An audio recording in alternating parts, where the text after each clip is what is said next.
Block stupid.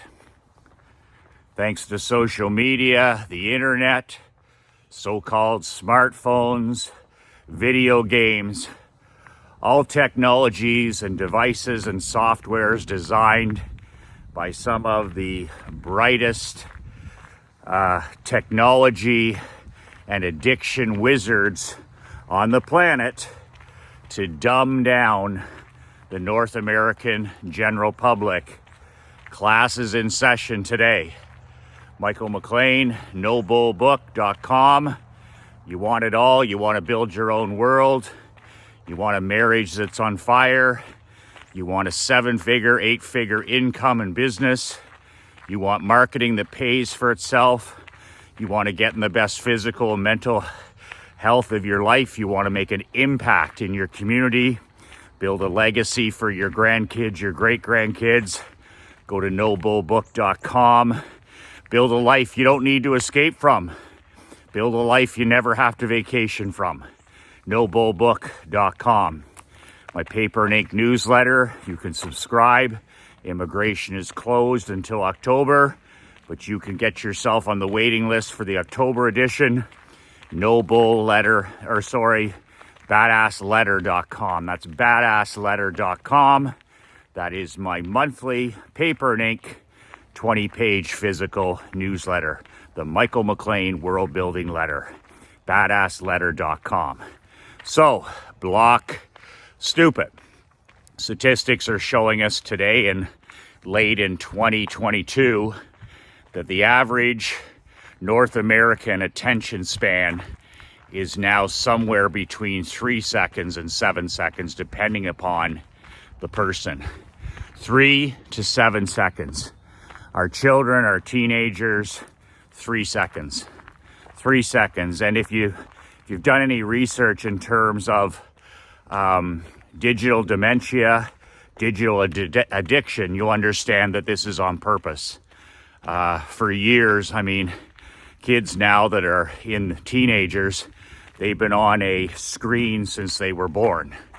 I see babies with mom and dad's cell phone at a restaurant when they're in their car seat. I see babies, holding their parents' phone. So these screens actually change.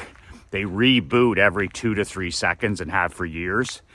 And that's on purpose, right? So your child, your teenager, your adult child, you have been on a screen for 15, 20, 25 years now.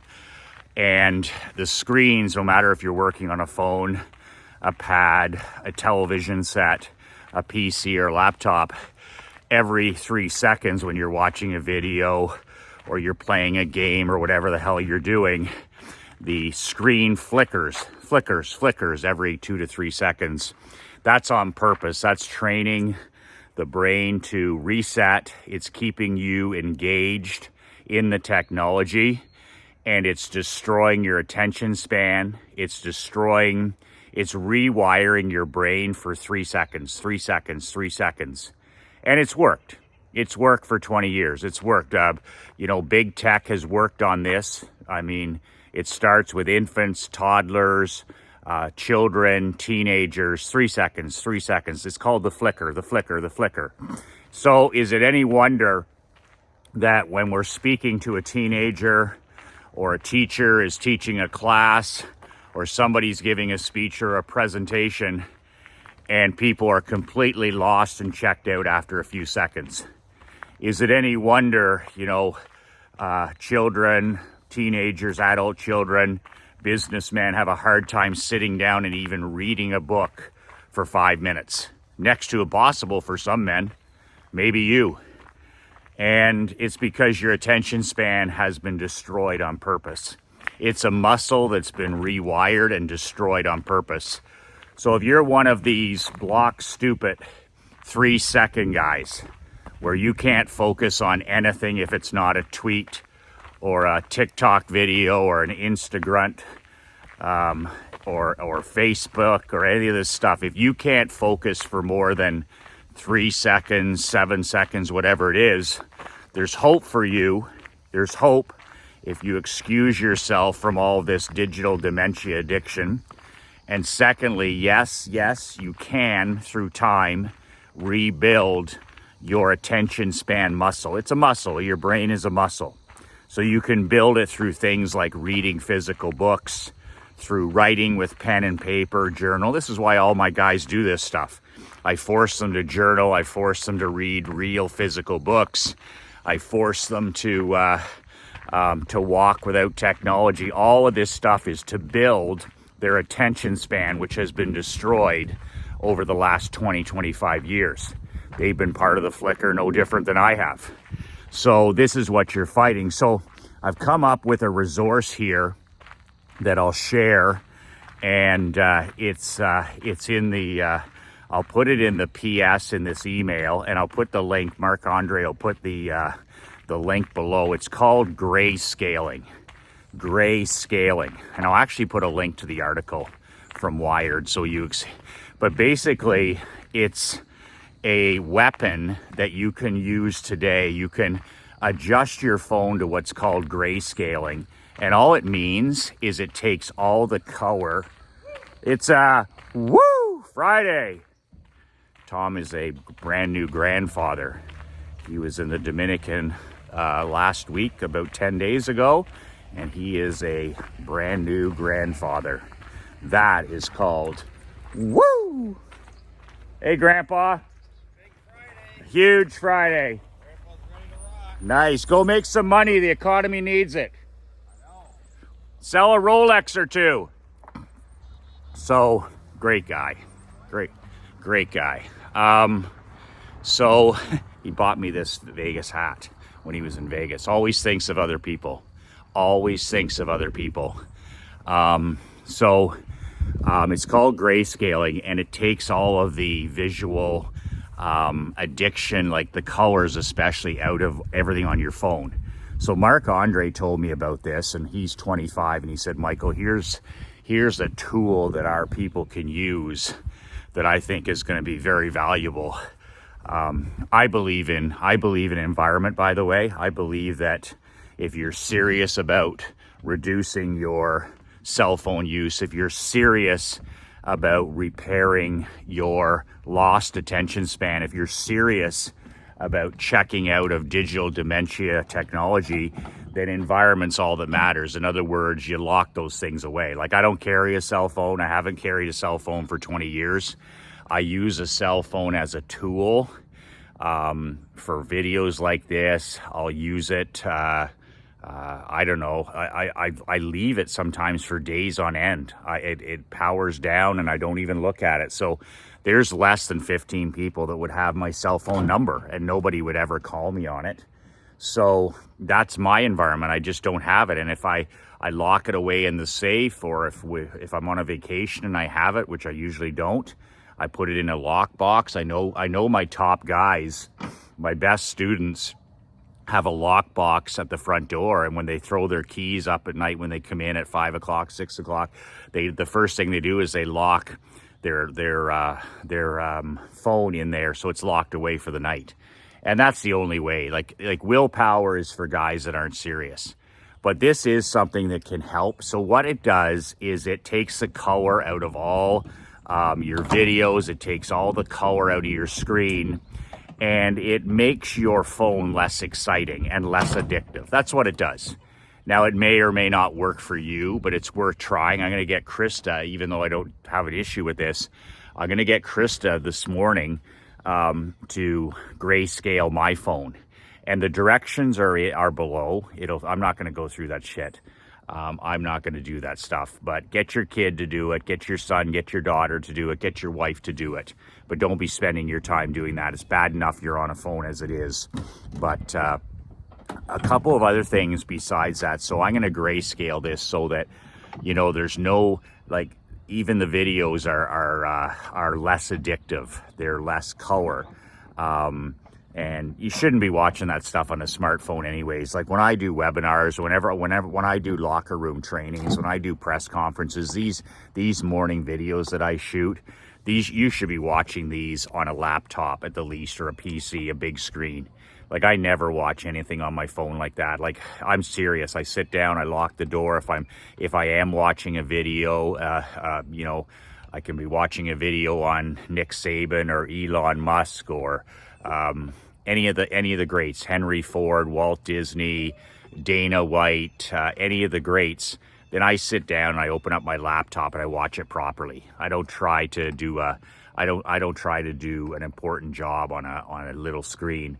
So here's the things to do to greatly reduce your digital dementia addiction. So number one, on your cell phone, get rid of every friggin' app on there.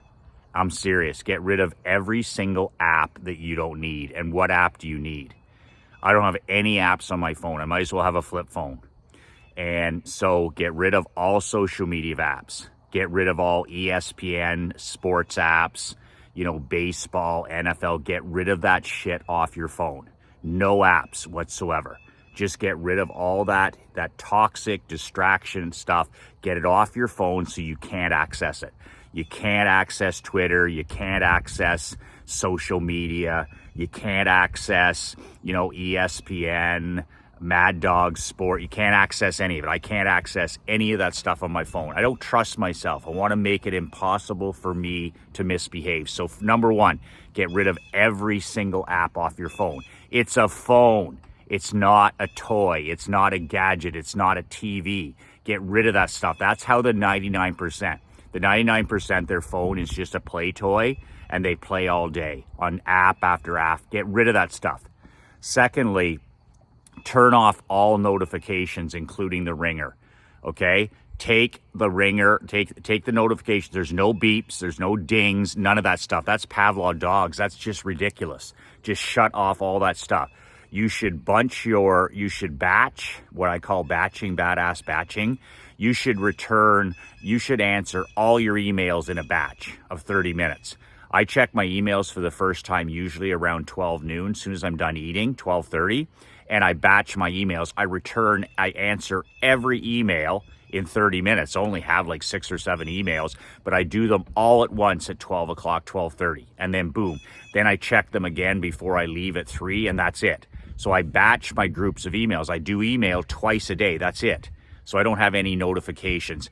Take email off your phone. You should not be receiving email on your phone. There's no reason that you should be receiving email. Is for sitting down on your laptop, on your personal computer, at your desk, and batch. Do emails twice a day.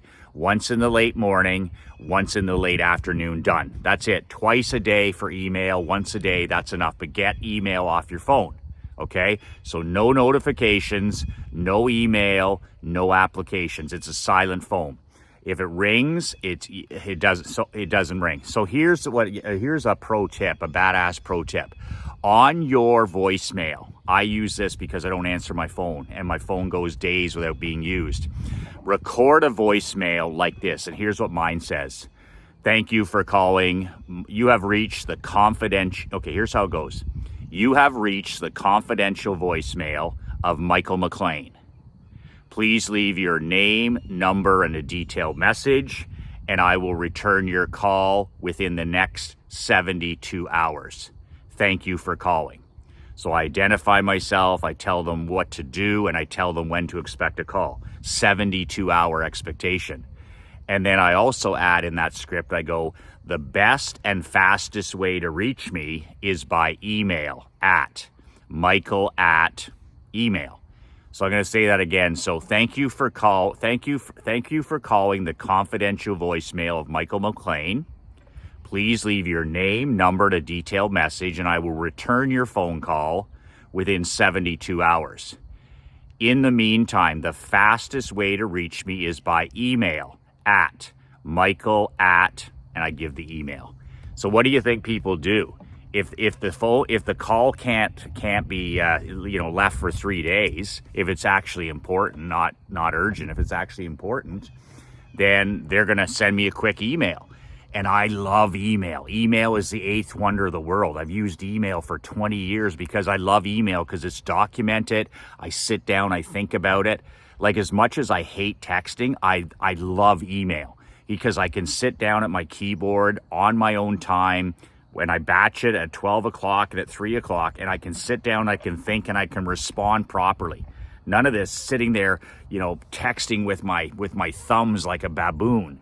Like I sit down at my desk, I'm in solitude, and I'll reply to the email. And it trains the person how to deal with me. I'm not going to answer my phone when I'm reading or writing or walking or spending time with Emery or Krista, but it also tells them what to do. So I'll get the odd message and I'll return it. I'll return that message within 3 days. And that's the expectation. Nobody's in a huff or anything like that. If they want me sooner, they email me. That's the best. Don't text me, email me. So, and like I said, there's maybe 15 people that have that phone number in the first place. So, it's usually somebody sending me a fast email. So those are the things. So get rid of the apps. Get rid of the notifications, shut off your ringer for good, set that voicemail, and then do this grayscaling. I'm going to test it. Mark Andre loves it. He says everything, you just look at your phone less because, all the pixels and all the colors and all the screen technology, it's all to draw you in, right? Like that's the business they're in. Admittedly, they're in the addiction business, no different than cigarettes or pills or drugs or alcohol or video games or pornography. It's no different. It's just they're in the addiction game, right? And they do a great job of it. So you have to fight it at all times. And grayscaling turns everything gray. It turns everything blah. It turns everything black and white. So now your phone is for business. It's for business. The text is for texting. The phone call is for business. And it makes everything else a lot less, addictive. So try it. Let me know in the comments how it works for you, plus the other things. And one other thing that I'll recommend for you when you're fighting the digital dementia, get in the habit, men, of leaving your phone at home for blocks of time. And this is something that's going to hurt you for a while because you're so addicted. You're so addicted. You have no idea. You've been carrying this phone for 20, 25 years. But here's what my world builders do. I say, okay, let's say that I'm going to the agricultural fair this weekend with Emery and Krista. We're going to go on the Midway and check out the barns and the animals and all that great stuff. You know what? I just leave my phone at home for that 4 or 5 hours. I don't even carry it. There's no reason to me to have a phone. A Friday, a Saturday, a Sunday, whatever it is. So that's building up my mental calluses to not having a phone. And at first, it's going to hurt you. You may have to start with an hour or 2 hours. You go out on your date night every Wednesday night or Thursday night, whenever it is. Start getting in the habit of leaving your phone at home. Lock it away. Maybe your wife brings her phone, maybe she doesn't, but no phones. But leave it at home. Don't even take it with you. What I'm saying is don't bring it. We went to the wedding last weekend, which was Friday, Saturday, my niece's wedding where Emery was the flower girl, and my phone didn't make the trip. That's 2 days. That's 2 days. I don't use any technology on Saturdays. You may or may not know that. I have a complete detox day on Saturday. Sundays didn't work for me, so now I have a personal Sabbath on Saturdays where I have no technology. When I shut off my technology on Friday, I actually do the videos before. I don't touch a screen. I don't touch a phone. I don't shoot a video. I don't watch TV. I don't watch a movie. I don't text. I don't email. I do not touch a piece of technology on Saturday for 24 hours. And I got to tell you, it is a complete game changer. You're not ready for that, but start getting in the habit of when you go places, you go to see your kid or your grandkid play ball, or you go to a show, or you go to the school play. Leave your phone at home. Leave your phone at home. Be a 1%er. Leave that phone at home and see how connected you are with your kids and your grandkids and your wife. You go out for lunch with your mom or dad, leave your phone at home. You go for a walk, leave your phone at home. Copywriting, lock it away.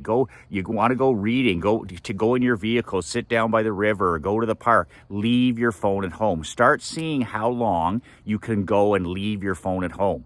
Start with an hour, then 2 hours, then 3 hours, then 4 hours, then half a day, then a full day, then 1 day a week, and build that up. And it's going to take a long time because of the power of the addiction and the spell that you're under. So that's it for today. There's some things to fight technology, to fight the negative effects of the so-called smartphone, and try that grayscaling today, because I'm going to, and take control. And like I said, you know what? Willpower is for chumps. Willpower is for guys that aren't serious about changing. If you're serious about greatly reducing the time on your phone, I'm sorry, but you've got to change your environment. And I just gave you a whole bunch of ways to change your environment. Get rid of the apps, get rid of the notifications, turn off the ringer, set a new voicemail, leave your phone at home for an hour, for 2 hours, for 3 hours, have a day during the week with no technology, leave your phone at home when you're walking, leave your phone at home on your date night, leave your phone at home when you go to church, leave your phone at home when you go to a sporting event, leave your phone at home when you go fishing, leave your phone at home. Just keep testing yourself how long you can go without carrying this umbilical cord with you. And that's how the way, and then all of a sudden replace, like, start reading real books, start meditating, start journaling every day, writing down with pen and paper your goals, your missions, your values. What do you want to accomplish in your life? And sit for half an hour by yourself and think. And go for a swim, and go for a walk, and go for a boat ride outside in nature without technology. And you know what you're building? You're starting to build your attention span back. Don't be one of these clowns, these tomato cans, 3 seconds, 7 seconds. That's just ridiculous. Like limit your time TV. Don't watch any news. Don't watch any social media. Get that shit out of your life. Get that toxic cancer out of your life. No social media, no gambling, no pornography, none of this crazy, wasting time watching TikTok videos. Get it off your phone, get it off your computer, and start getting outside in nature and reading books and walking and swimming and golfing and all these things. And all of a sudden you'll start to build up that attention span. That's it for today. Grab my book if you haven't grabbed a copy at nobullbook.com. Make sure you get on the waiting list for when immigration opens up for my newsletter at badassletter.com. Remember to tell your wife and kids how much you love them today, before the end of the day, every day. 2 words that changed my life, 2 words that can change your life. Be relentless.